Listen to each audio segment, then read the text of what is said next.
And now, live from our CPAC stage at Liberty University, please welcome from Liberty University, Jerry Falwell Jr.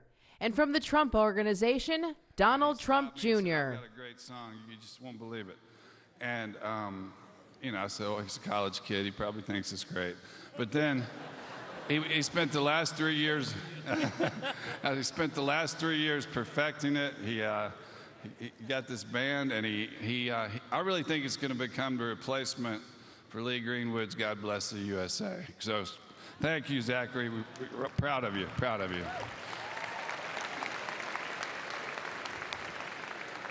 All right, we have with us today Donald Trump Jr. He's a Trump Organization Executive Vice President. Charlie Kirk, who you've heard from before, founder, president of Turning Point USA. And right now I'm going to throw to a video about Donald Trump Jr.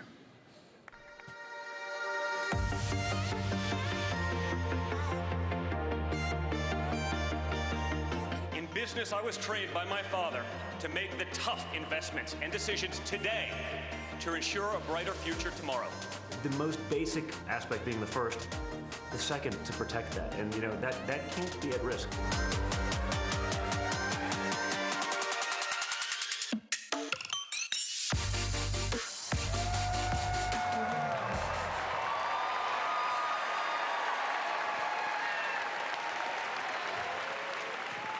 Failed to mention the two most important people on the panel, my wife Becky and Kimberly Guilfoyle. She's the vice chairwoman of America First Policies and America First PAC. She was also a prosecutor at one time. I didn't know that. I'm a recovering lawyer too. And she was on the Fox show The Five, many other credits. But welcome, Kimberly Guilfoyle. Thank you. Pleasure to be here. Good save, Jerry. You got them. It made our lives a lot easier tonight, I think. That's right. That's right. So you guys want to have a seat? Sure. I did an interview this morning, and I had a reporter ask me about how colleges and universities, mainstream universities, have become so intolerant of conservative viewpoints and of students who are conservatives, and they ridicule them in the classroom. They single them out, and the reporter asked, what is the impact of that on our society, where these universities are disinviting conservative speakers, and they're just teaching just one side of every issue? And I said, the product, what it does to our society is we end up with politicians like Alexandria Ocasio-Cortez, who have only been taught one side, who every time she opens her mouth, I think she's kidding, but she's serious. And true story. And she actually said this week that people your age should reconsider having children because of global warming. Well, I was sitting there thinking, yeah, people their age should reconsider having children if people like you are going to be in charge of the country they lead. So. But that's how I feel about all these new socialists in the Democratic Party, all this crazy Green New Deal stuff. You got any thoughts on that? Listen, I mean, the whole thing, when I read about the Green New Deal, and what's worse about the concept is you had a cost of $93 trillion. Now, we don't talk about that as anything big, but that's more than 4 times our national debt. That's literally 14 times what the U.S. government takes in revenue on an annual basis. So think about that. If you spent nothing on anything else other than trying to achieve the Green New Deal, the U.S. could put all of its money towards that for 14 years. It's just nonsensical. But what's perhaps worse about it, Jerry, is that every mainstream leading Democratic socialist candidate for the presidency of the United States is buying into this, saying, oh, it's a great investment. It's wonderful. This will pay for itself, especially the part about the people who don't want to work. We're going to take care of them too, because, it's just insanity. And it goes to show you that no one here making trillion-dollar decisions, and no one on that side, has any understanding of finance, of what goes into making money. They're all just preaching some sort of leftist crazy theory. And it doesn't work. It's failed over and over again, but this time it's going to be different, Jerry. This time it's going to be different. $65,000 per household every household in the United States for 10 years. I think it's actually 650. No, that's over 10 years. Oh, over 10 years, yeah. Okay. Yeah. And so it's, I mean, a lot of families don't make $65,000. So it's just unbelievable to me that I think it's good, though, that's the direction that Democrats are going. That's going to make it pretty easy in 2020. As do I. I mean, listen, I come from New York City, not exactly a bastion. Well, I'm actually surprised. I was going to say not exactly a bastion of conservative thought. But there was a time you grow up with enough people from the other side, you're able to engage, you're able to have conversations, and, throughout my life, I would have been able to put the shoe on the other foot, taken sort of the more liberal stance and argued it against a conservative and done so reasonably effectively. I can't do that anymore. I mean, if the last week probably hasn't shown us that more than anything, again, whether it's Green New Deal, whether it's frankly, the post-term abortion issue, I mean, this isn't, anywhere else in the world at any other point in time in history, what the governor of this very state said was called murder. That's not, this isn't woman's health care. If the baby is born and it's alive, the woman is no longer at risk. The major part of the counter argument is totally off the table. It's about control. And so, when I see them doing this and jumping the shark and taking an extreme point and then just blowing that out of the water and going that far left, I think what the other side has done, and is a big mistake, is they took 2016 and said, oh, you know what we really screwed up? It wasn't that we had the most unlikable candidate perhaps in the history of the world. It was that we need to be much further left and we have to go as crazy as possible because that's where America is. And they're not. Kimberly, as a mother, you and I are both moms, and I'm a grandmother now. What did you think about what the governor said? Could you absolutely imagine anybody doing that to your child? Yeah, I think it's reprehensible, and you saw that we called for him to leave office and resign. I'm shocked he hasn't. He's completely reckless in terms of his disregard for the sanctity of life.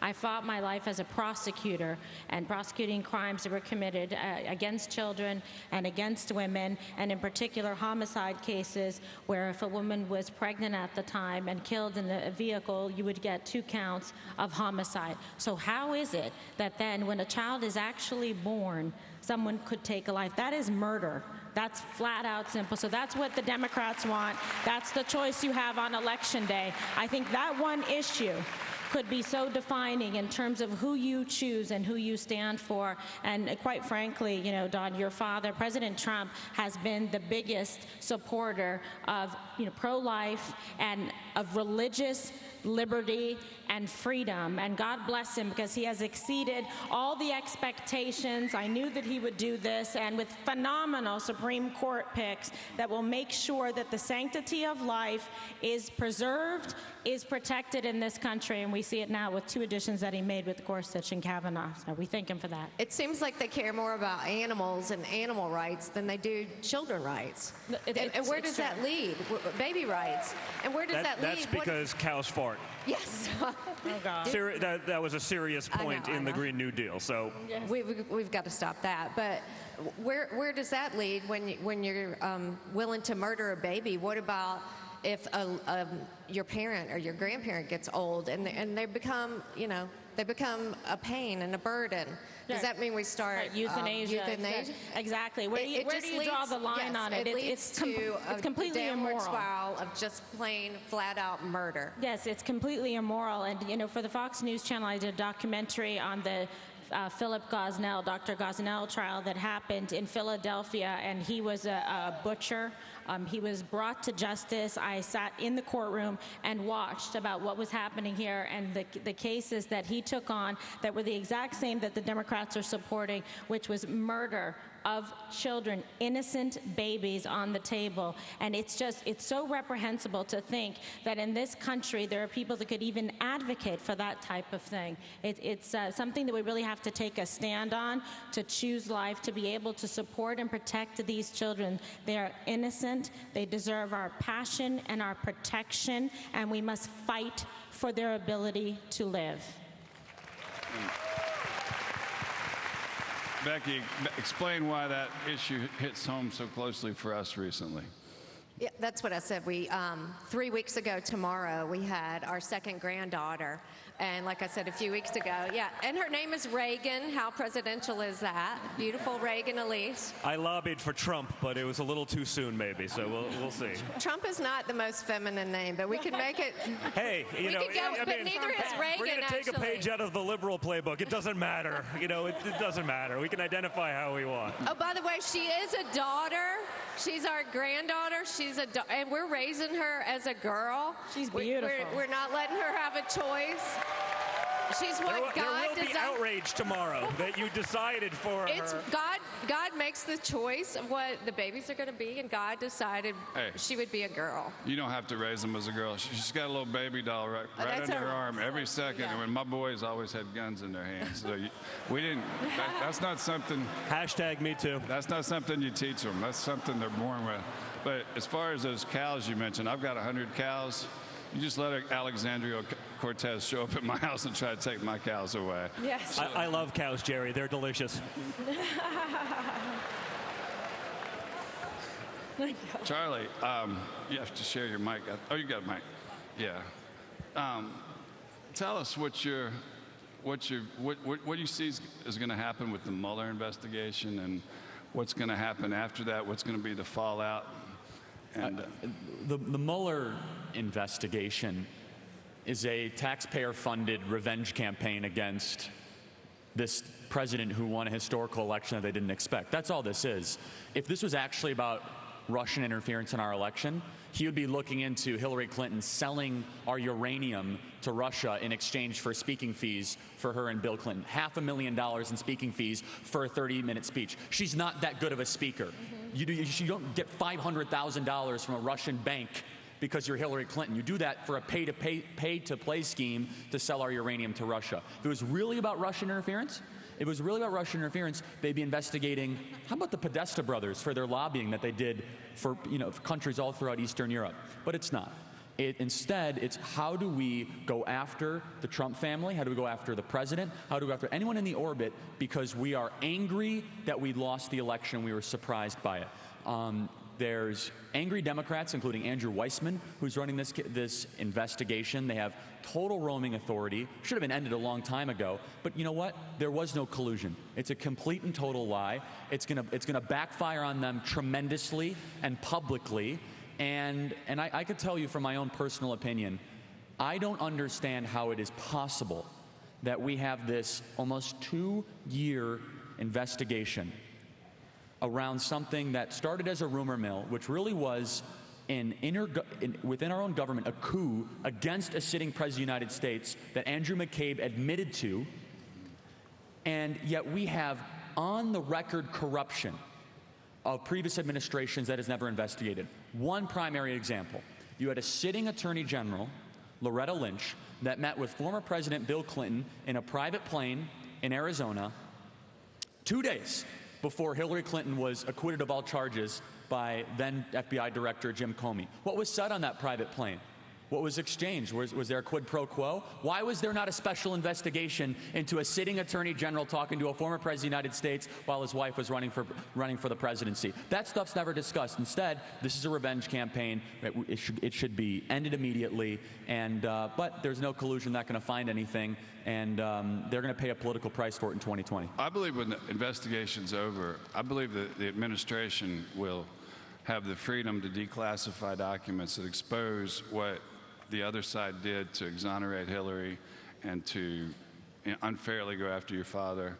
At least I hope that's what happens. As do I. I mean, I've been saying it for a while. I mean, just put it all out there. Yeah. Put it all out there. How about don't redact anything?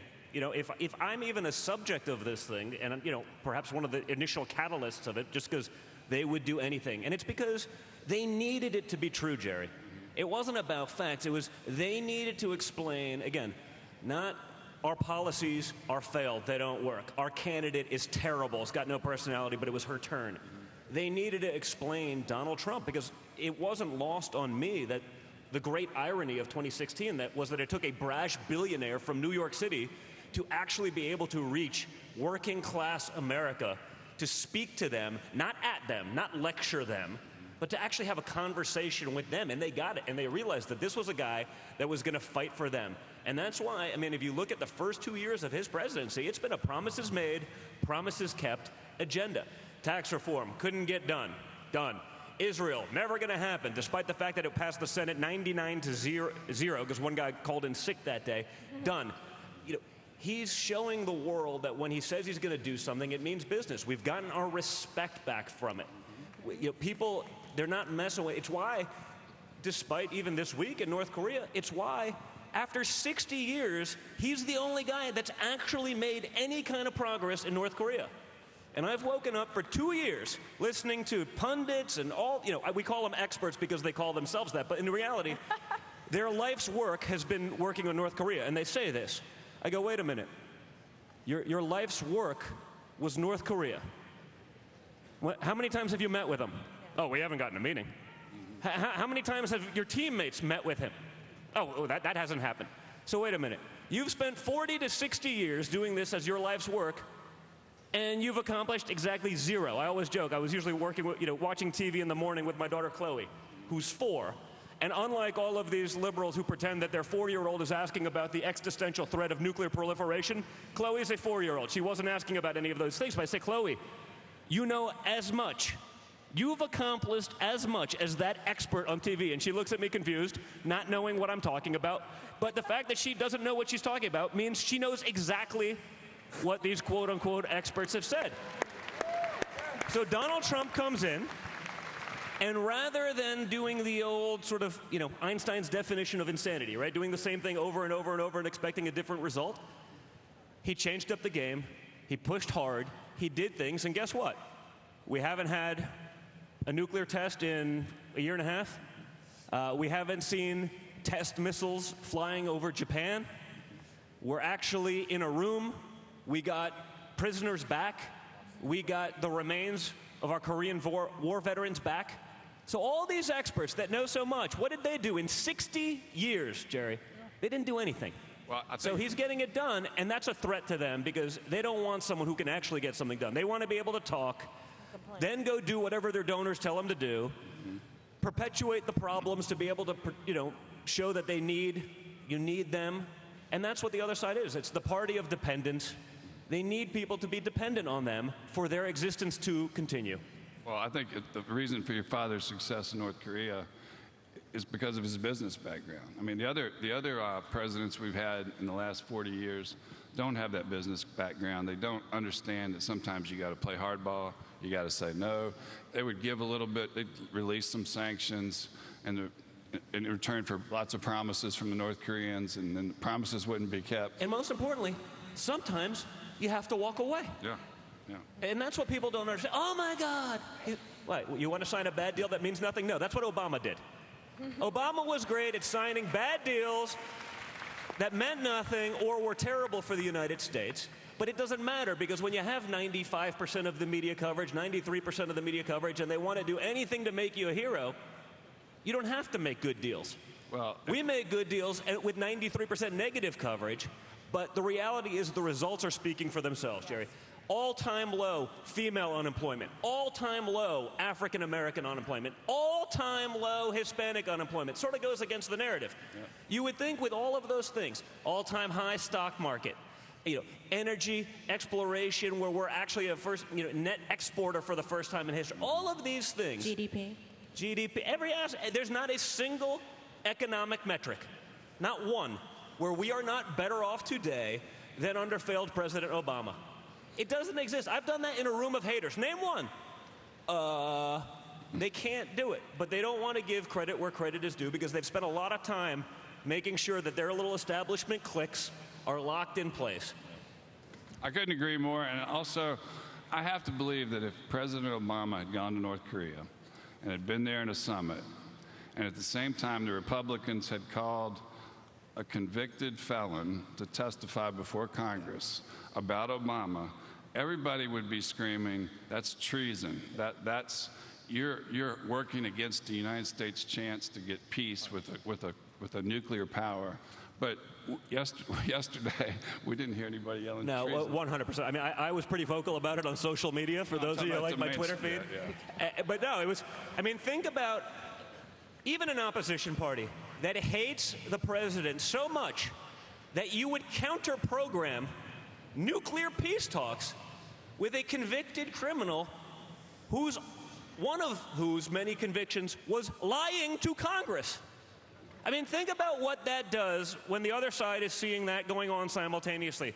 You're going to have a good negotiation with that going on in the background, but that's the reality. The left hates Donald Trump much more than they love America. Mm-hmm. They would rather see failed nuclear peace talks than give Donald Trump even a little bit of a win. And by the way, like I said earlier, he's already had more wins than anyone since the end of the Korean War. And no wall, but even though they once voted for it. Well, that's the hypocrisy never ends. But again, when the media is your water boy, it makes it easy to get away with it because they don't call them out on it. That's why, I do it. I've done it, whether it's that or whether it's the censorship through social media platforms that I'm sure all of you as religious conservatives have seen and witnessed with your own eyes. When they take down my tweets, oh yeah, it was an accident. That's an accident until I call you out on it. And then it's spamming behavior. Oh, really? People getting unfollowed from liking my accounts is spamming. The hypocrisy never ends, and that's what we have to call it out. There's a fake Facebook page out there right now called Jerry for America. We tried to get Facebook to take it down. They won't. It completes their narrative, so they're going to leave it up as long as possible. They're going to milk it for as long as possible. It's sort of like the media, right? Even when you're wrong, they'll put the headline out. Even when the headline's there, and then 3 days later, after the damage is done, after there's 50,000 retweets, there's a little retraction in the back of page 32 of a print magazine that no one's reading anymore. No, we called it back. Very dishonest. What you're saying was true in the State of Union address, too. Everything, which was one of the greatest speeches by any president I've ever heard. Incredible. It was incredible. And what he was announcing, what he's accomplished, the left couldn't even stand up or clap for it. Their hate for Trump, for President Trump, is stronger than their love for the country. 100. And what he's accomplished is absolutely amazing. Anybody should get applauded and should get standing ovations for what he's accomplished, even with the women. And the women sat there with their hands under their legs, and yet female employment is higher than ever. You would think lower than ever. We would all agree, that all-time low African-American employment is a great thing. Mm-hmm. But the Congressional Black Caucus can't acknowledge that. You would think that's a big part of their job and what they campaign on.